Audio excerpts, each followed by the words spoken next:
مشكلة انتشار الطلاق، هذه المشكلة يعاني منها الكثير من اللاعبين، وهي السبب دائما في موتك في المواجهات القريبة. هذه المشكلة يا أخوان لازم نقوم بحلها بهذا المقطع. أنا قمت بحلها بطريقة ذكية. شوفوا النتيجة اللي وصلت لها بعد ما قمت بحل هذه المشكلة. حرفيا الايم صاير مركز بنقطة واحدة وصار ثابت يا أخوان، لأني لاحظت أنه الأغلبية بيعانوا من نفس المشكلة بالمواجهات القريبة، وبيفكروا حاليا أني البوتات ولا بيعرفوا يلعبوا. يا أخوان المشكلة ما فيكم، المشكلة من داخل اللعب. تابعوا المقطع حتى تستفيدوا. السلام عليكم شباب وبنات، بهذا الفيديو رح نتعلم كيف نقدر نحل مشكلة انتشار الطلاق. الصراحة هاي المشكلة بيعاني منها كثير من اللاعبين. تابع المقطع من بدايته لنهايته حتى تستفيد، لأنه هذا المقطع مليء بالمعلومات. لا تنسى زر اللايك والاشتراك بالقناة، وشارك المقطع مع جميع أصدقائك حتى يستفيد الجميع. يلا نبدأ بالفيديو.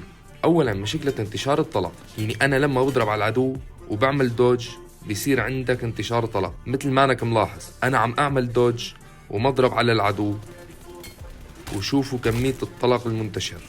هذا الطلق الصراحة هو سبب الخسارة إلك بالمواجهات المباشرة، يعني لازم يكون الطلق مركز في نقطة واحدة. مثل ما أنك شايف صار عندي انتشار طلق بشكل كبير. أول شي بهذا الشرح لازم نميز حساسية الكاميرا عن حساسية الأدي أس. حساسية الكاميرا هو أنا لما بتحرك بدون ما أضرب، أما حساسية الأدي أس هو لما بتحرك وبضرب. يعني لما بحرك وما بضرب حساسية كاميرا، ولما بضرب وبحرك حساسية أدي أس. هذا هو الفرق، وكل اللي بدنا إياه بهذا الشرح هو الحساسية، سواء كان جيرسكوب أو بدون جيرسكوب. رح أشرح كل شيء بالتفصيل. هي الحساسية خاصة بالجيرسكوب، وهذه بدون جيرسكوب. ومثل ما انك شايف حطيت حساسية منظور الشخص الثالث بدون منظار على 400، ونفس الشيء بالنسبة لحساسية الأدي أس حطيتها نفس القيمة. وهيك الحساسية لما بحطها على 400 رح تكون سريعة كتير، وهذا سبب انتشار الطلق بشكل كبير. كل ما كانت الحساسية أسرع كان في انتشار طلق بشكل كبير، وكل ما كانت الحساسية أبطأ بيكون تركيز الإيم على العدو بشكل كبير. الحساسية البطيئة بتخفف من انتشار الطلق. رح نجرب مع بعض نبطئ الحساسية.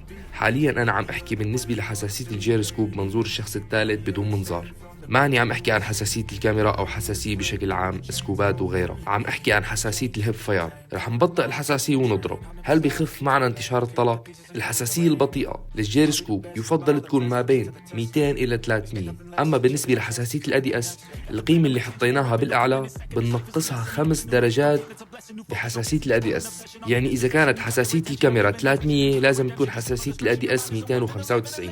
طبعا أنا عم أحكي عن حساسية الجيرسكوب، أما بالنسبة للناس اللي بتلعب بدون جيرسكوب فالموضوع بيختلف تماما. مثل ما انك ما تشوف الأيم صار مركز لأني بطأت الحساسية، وخفضنا 5 درجات عن حساسية الكاميرا. تخفيض ال5 درجات هو النقطة المهمة بهذا الفيديو يا أخوان. أبدي منكم تقلدوا الأرقام، بدي تفهموا الفكرة.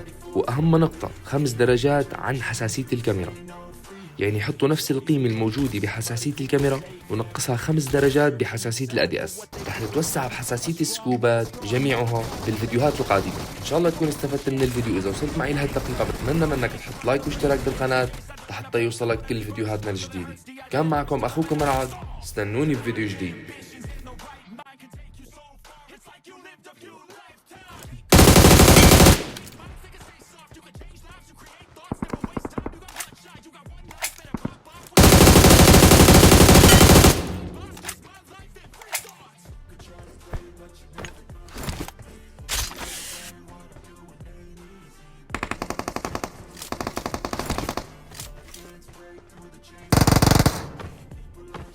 وين هالعالم كله؟